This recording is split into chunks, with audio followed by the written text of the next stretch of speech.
και πού αλλού στην αγαπημένη μας Παναγιά, στον τάφο της Παναγίας μας, στη Γεστημανή. Σημαία του Πατριαρχείου μας. Μόνοι μας είμαστε, δεν έχει κόσμο καθόλου. Είμαστε Κυριακή της Ορθοδοξίας εδώ σε Ιεροσόλυμα και πάμε να προσκυνήσουμε. Μετά το χαμό που έγινε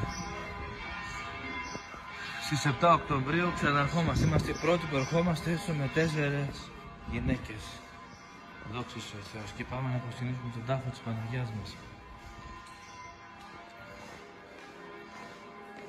Δεξιά είναι η τάφη των προπατώρων Ιωακήμ και Άννης. Ιωακήμ και Άννης.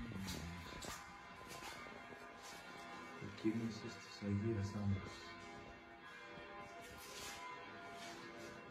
Και η κίνηση του Αγίου Ιωακήμ. Ο Άγιος Ιωακήμ, ο γονείς Παναγίας μας.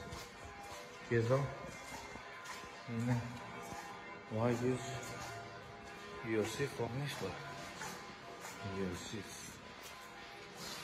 Ο τάφος του Αγίου Ιωσήφ ο Μνήστορ.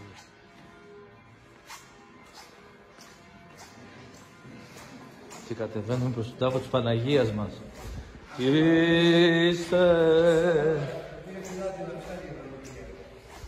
ευλογείτε, χαίρετε. Κάτσε να μπορεί να πάρει ευλογία ο κόσμος. Ευχή, ευλογείτε. Χαίρετε, έρχομαι γέροντα. Μισό. Ναι, σε ένα λεπτό μόνο εδώ. Παναγία μας. Ο τάφος Παναγία μας, η Γεστημανή. Είμαστε μόνοι και δεν υπάρχει κανένα πρόβλημα. Μας προστατεύει η Παναγία μας. Εδώ είναι ο τάφος Παναγίας μας.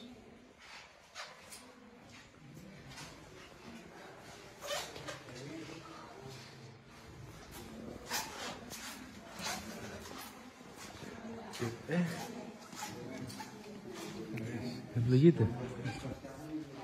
Και η Παναγία Ιεροσολυμίτισσα. Και ο αγαπημένος μας πατέρας Δαμασκηνός. Ο αγαπημένος μας Κυριάκος. Είμαστε οι πρώτοι Έλληνες μετά από το πόλεμο που έγινε. 4 και εγώ 5 οι καλύτεροι. Η Παναγία. Με το Λεωνίδα. Παναγία Ιεροσολυμίτισσα. Διαχειροποίητη εικόνα. Παναγία μας η Γεστημανή.